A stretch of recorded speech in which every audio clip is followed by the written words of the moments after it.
আল্লাহ রাব্বুল আলামিন হযরতে মূসা আল্লাহ তাআলার পক্ষ থেকে কিতাব পেয়েছেন, তাওরাত কিতাব। মূসা নবী তাওরাত পড়তেছেন, হঠাৎ করে তাওরাত কিতাবের মধ্যে মূসা দেখে ওই তাওরাত কিতাবের মধ্যে উম্মতে মুহাম্মাদীর প্রশংসা লেখা। মূসা নবী তাওরাত কিতাব পড়ে, ওই তাওরাত কিতাবে মূসা নবী দেখতে পেলেন উম্মতে মুহাম্মাদীর প্রশংসা লেখা। মূসা নবী আল্লাহর কাছে দোয়া করলেন, ও রব্বুল আলামিন, আপনি তাওরাত আমাকে দান করেছেন, আমার উম্মত হলো বনি ইসরাইল। বনি ইসরাইল হলো আমার উম্মত, আমার কিতাব তাওরাত। আপনি আমাকে তাওরাত দিয়েছেন, কিন্তু আমার উম্মত বনি ইসরাইল আমার কিতাবের মধ্যে আমার উম্মত বনি ইসরাইলের প্রশংসা নাই। আল্লাহ গো, বিষয়টা আমার কাছে কেমন লাগতেছে যে মুহাম্মদুর রাসূলুল্লাহর উম্মতের প্রশংসা আমার কিতাবের মধ্যে লেখা, ওই উম্মতে মুহাম্মাদীকে আমার উম্মত বানাইয়া দিন। সুবহানাল্লাহ, সুবহানাল্লাহ। এর মানে কি?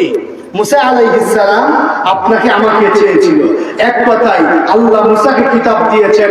মুসা আলাইহিস সালামকে যে কিতাব আল্লাহ দিয়েছেন ওই কিতাবের নাম হলো তাওরাত কিতাব। এটি আমার কথা নয়, ইমাম বুখারী রাহমাতুল্লাহি আলাইহি যার কাছ থেকে হাদিস সংগ্রহ করতেন, যাদের কাছ থেকে ইমাম বুখারী হাদিস সংগ্রহ করতেন, ওই সমস্ত রাবীদের মধ্য থেকে একজন রাবীর নাম হলো মুকাতিল বিন সুলাইমান। মুকাতিল বিন সুলাইমান রাহমাতুল্লাহি আলাইহি তিনি বর্ণনা করেন, তিনি হাদিসটি রিওয়ায়াত করেন। আল্লাহর হাবিব সাল্লাল্লাহু আলাইহি ওয়াসাল্লাম বলেন, মুসা আলাইহিস সালাম প্রথম দিন তাওরাত কিতাবে দেখলেন আমার উম্মতের প্রশংসা লেখা। ও মুসলমান বন্ধুরা, একটু আওয়াজ দিয়ে বলুন, রাসূলুল্লাহর উম্মত কারা? আমরা। আমরা রাসূলুল্লাহর উম্মত। এর মানে কি বুঝা গেল? মুসা নবীর কিতাবে আমাদের প্রশংসা লেখা ছিল। কথা বলেন ঠিক কি না? মুসা আলাইহিস সালামের কিতাবে কাদের প্রশংসা লেখা ছিল? আমাদের প্রশংসা লেখা ছিল। মুসা আলাইহিস সালাম আল্লাহর কাছে অভিযোগ করলেন, আল্লাহ গো, আমার কিতাব দিয়েছেন, আমার কিতাবও অন্য নবীর প্রশংসা, অন্য নবীর উম্মতের প্রশংসা লেখা। আল্লাহ, বিষয়টা তো বেশি মানতে পারতেছি না। আল্লাহ গো, এই উম্মতটা আপনি আমারে দান করেন। আল্লাহ তাআলা মুসা নবীর দোয়া কবুল করলেন না। মুসা নবী কিতাব বন্ধ করে বাহিরে চলে গেলেন দ্বীনের দাওয়াত দিতে। পরের দিন পুনরায় সকালবেলায় তাওরাত কিতাব নিয়ে মুসা নবী বসলো। মুসা নবী তাওরাত কিতাব নিয়ে দেখে, দ্বিতীয় দিন যখন তাওরাত খুললো, দ্বিতীয় দিন দেখতে পেল মুসার কিতাবে আপনার আমার অর্থাৎ উম্মতে মুহাম্মাদীর প্রশংসা লেখা। আল্লাহু আকবার বলবেন। হযরতে মুসা নবী আল্লাহর কাছে দোয়া করেন, আল্লাহ রাব্বুল আলামিন, আপনি আমাকে কিতাব দিয়েছেন, আমার কিতাবে অন্য নবীর উম্মত, অন্য নবীর উম্মতের প্রশংসা লেখা। ও আল্লাহ তাআলা, আমি 2 নাম্বার দিন দোয়া করতেছি, আল্লাহ গো, আমার কিতাবে যেই নবীর উম্মতের প্রশংসা লেখা ওই উম্মতটা আমাকে দান করুন। বলুন সুবহানাল্লাহ। হযরতে মুসা নবী আমার আল্লাহর কাছে দোয়া করেন উম্মতে মুহাম্মাদীকে নেওয়ার জন্য। আল্লাহ পাক 2 নাম্বার দিন মুসার দোয়া কবুল করলেন না। আল্লাহু আকবার বলবেন না? মুসা আলাইহিস সালামের দোয়া 2 নাম্বার দিনেও আল্লাহ কবুল করলেন না। মুসা নবী কিতাব বন্ধ করে উনি চলে গেলেন। তৃতীয় দিন পুনরায় মুসা নবী তাওরাত কিতাব পড়তেছে, তাওরাত কিতাব পড়তেছে।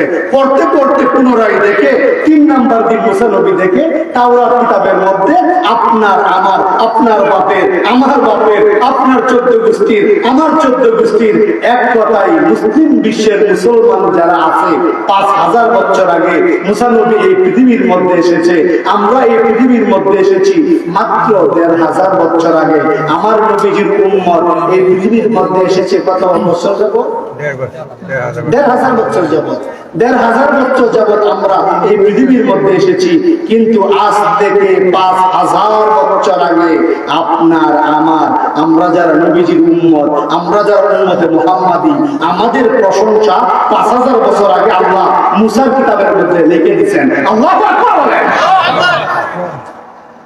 মুসা নবী ৩ নাম্বার দিন আল্লাহর কাছে দোয়া করলেন, আল্লাহ গো এই উম্মতটা আমাদের দান করেন। আল্লাহ পাক দোয়া কবুল করেন নাই।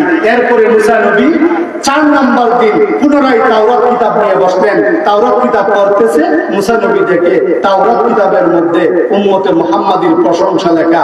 আপনারা কি বুঝতেছেন তো উম্মতে মুহাম্মাদি কারা জানি? আমরা আমাদের প্রশংসা ছিল মুসা নবীর কিতাবে।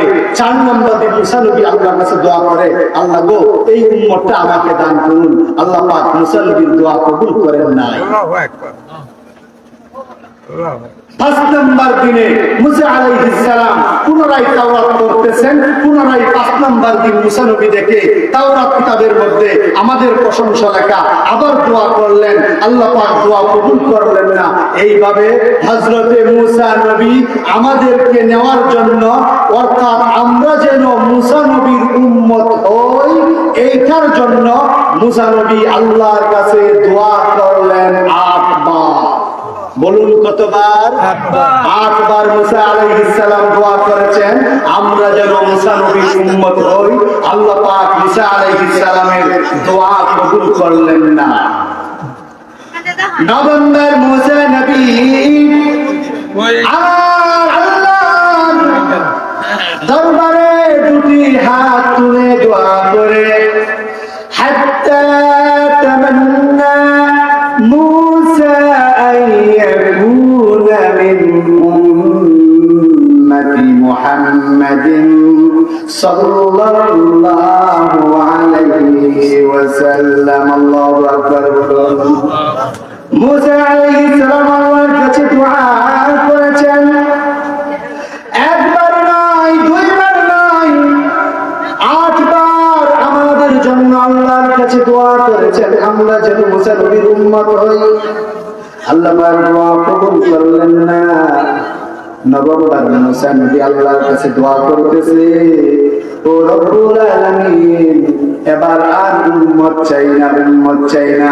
আল্লাহ তাআলা একবার উম্মত চেয়েছি, দুইবার উম্মত চেয়েছি, ৩ বার উম্মত চেয়েছি, এবার আর উম্মত চাই না।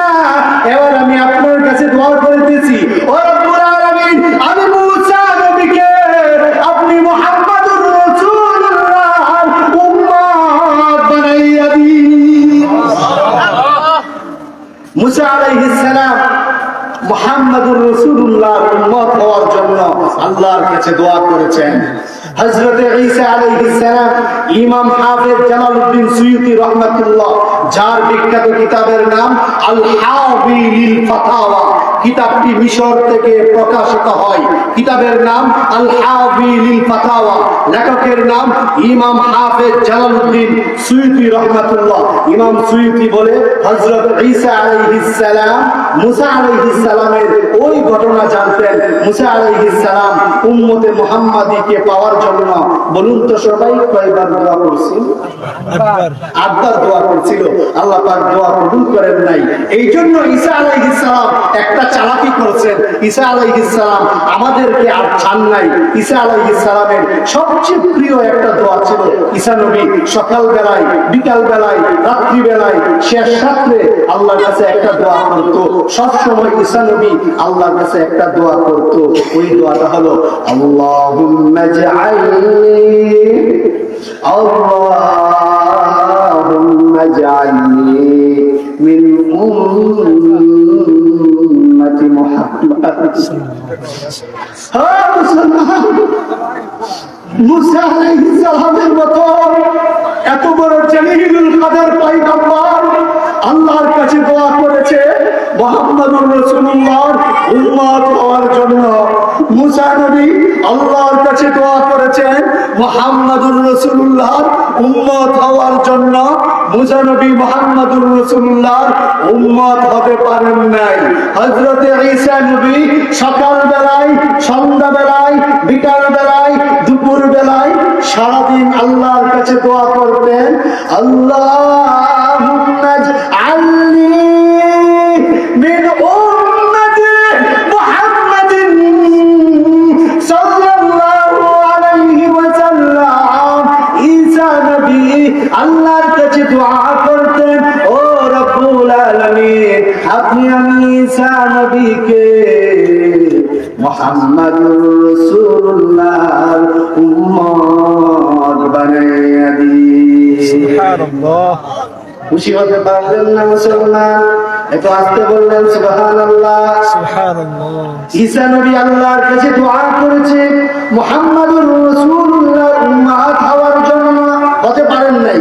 মুসা আলাইহিস সালাম আল্লাহ তাআলার কাছে হযরত মুসা আলাইহিস সালাম মুহাম্মাদুর রাসূলুল্লাহ উম্মত হওয়ার জন্য আল্লাহর কাছে দোয়া করেছে, উম্মত হতে পারেন নাই। আপনি আর আমি বিনা দরখাস্তে, বিনা দোয়াতে।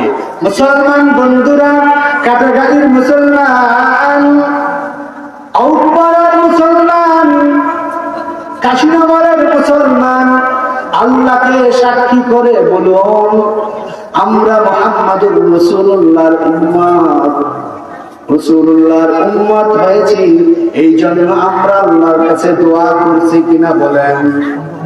আমরা আল্লাহর কাছে দোয়া করি নাই। বিনা দোয়াতে, বিনা দরখাস্তে আমরা মুহাম্মাদুর রাসূলুল্লাহর উম্মত হয়েছি।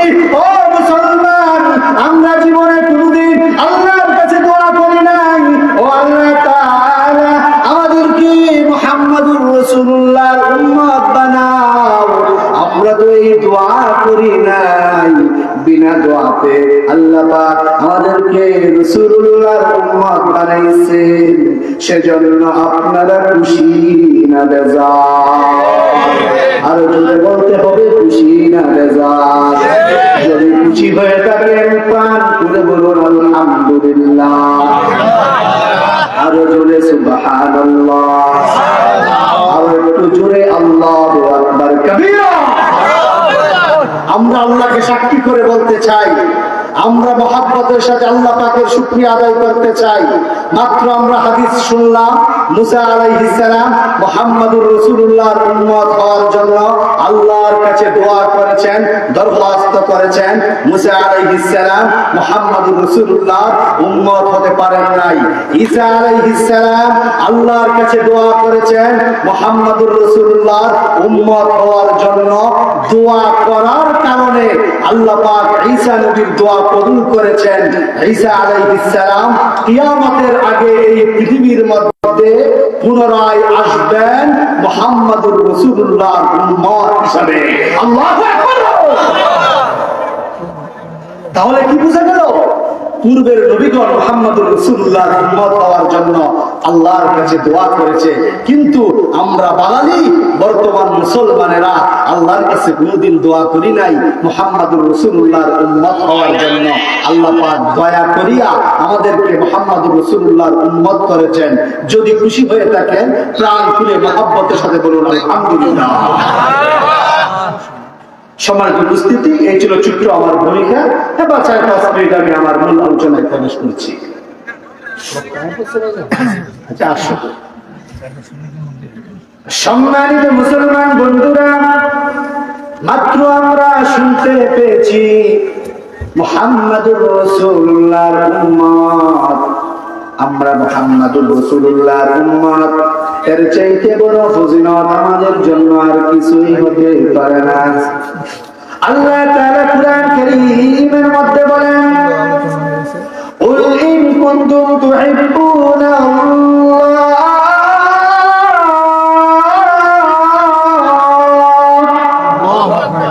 ফাত্তাবিউনি ইউহিব্বুকুমুল্লাহু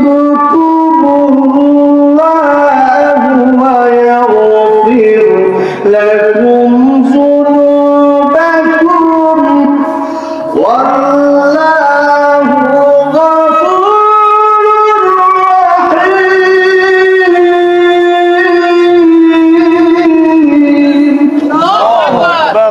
আল্লাহ পাক রব্বুল আলামিন পৃথিবীর মানুষদেরকে বলতেছেন, ও পৃথিবীর মানুষ, তোমরা যদি আমার দিকে তাকান, হুজুর চলে আসছেন, আমি তো শেষ করে দিচ্ছি। আল্লাহ পাক কুরআন হাকিমের মধ্যে বলতেছেন, ও পৃথিবীর মানুষ, তোমরা যদি আমি আল্লাহকে পেতে চাও, আমি আল্লাহকে যদি খুশি করতে চাও, তোমরা যদি জান্নাত পেতে চাও, একটা কাজ করবা, আর ওই কাজটা হলো মুহাম্মদুর রাসূলুল্লাহর সুন্নতের অনুসরণ করবা। আল্লাহু আকবার বলেন। রাসূলুল্লাহর সুন্নতের বাহিরে কোনো মর্যাদা নাই, রাসূলুল্লাহর সুন্নতের বাহিরে কোনো শান্তি নাই, মুক্তি নাই। আমি 1 মিনিটে যেই কথা বলে শেষ করব, যেহেতু আজকে আশিক রাসূলদের মিলন মেলা, সেজন্য আমি একটি বক্তব্য দিয়ে আজকের মতন বিদায় নিচ্ছি। কাল কিয়ামতের দিন মুহাম্মদুর রাসূলুল্লাহর মর্যাদা কতটুকু হবো আমি 1 মিনিটে বলে আজকের মতন বিদায় নিচ্ছি। সম্মানিত মুসলমান, আল্লাহ পাক রব্বুল আলামিন এই পৃথিবীর মধ্যে একজনের পর আরেকজন আল্লাহর দ্বীন কায়েম করার জন্য, আল্লাহর একত্বের দাওয়াত দেওয়ার জন্য এই পৃথিবীর মধ্যে নবী ও রাসূল পাঠিয়েছেন 2 লক্ষের উপরে। বলুন সুবহানাল্লাহ। 2 লক্ষ নবী, প্রত্যেকেই বেহেশতি নাজাত প্রাপ্ত জান্নাতি। 2 লক্ষ নবী প্রত্যেকেই কিয়ামতের দিন থাকবেন হাসরের মাঠে।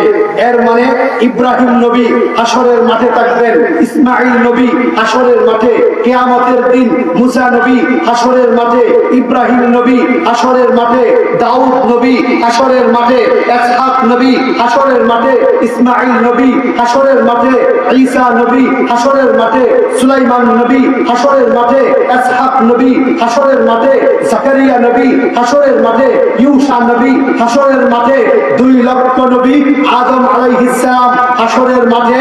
প্রত্যেক নবী কিয়ামতের দিন থাকবেন হাসরের মাঠে, কিন্তু আমার দয়াল নবীজি মুহাম্মদুর রাসূলুল্লাহ কিয়ামতের দিন হাসরের মাঠে থাকবেন না। 2 লক্ষ নবী প্রত্যেকেই বেহেশতি নাজাত প্রাপ্ত জান্নাতি, জান্নাতি হওয়ার পরেও তারা থাকবেন হাসরের মাঠে।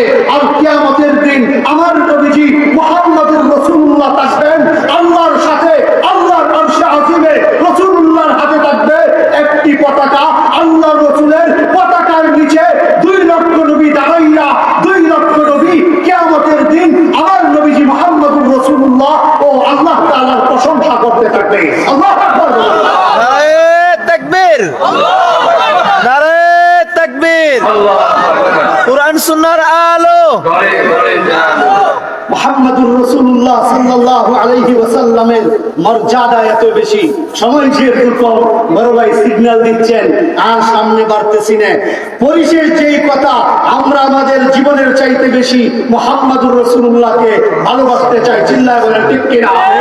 আজকে যারা বাংলাদেশে আমার হাবিব মুহাম্মদুর রাসূলুল্লাহ সম্মানের বিরুদ্ধে কথা বলে, আজকে আমরা দেখতে পাই শেখ মুজিবের বিরুদ্ধে কথা বললে শাস্তি দেওয়া হয়, জিয়াউর রহমানের বিরুদ্ধে কথা বললে শাস্তি দেওয়া হয়, অমুক নেতার বিরুদ্ধে কথা বললে শাস্তি দেওয়া হয়, তমুক নেতার বিরুদ্ধে কথা বললে শাস্তি দেওয়া হয়। 14 কোটি মুসলমানের বাংলাদেশে আমরা দাবি জানাতে চাই, আজকের পর থেকে এই স্বাধীন বাংলাদেশে মুসলিম ব্রাহ্মণে আজকের পর থেকে যেই কুলাঙ্গার বেয়াদব আল্লাহর রাসূলের সাথে বেয়াদবি করবে, ওই বেয়াদবকে সর্বোচ্চ শাস্তি মৃত্যুদণ্ড দিতে হবে। নারে তাকবীর, নারে তাকবীর। আল্লাহর নবীর সূত্ররা হুশিয়ার সাবধান, কোরআনের সূত্ররা হুশিয়ার সাবধান। নারে তাকবীর। আল্লাহু আকবার। আমার বক্তব্য আমি এখানে শেষ করছি। সাদাকাল্লাহুল আযীম ওয়া সাদাকা রাসূলুহুন নবিয়্যুল কারীম। আসসালামু আলাইকুম।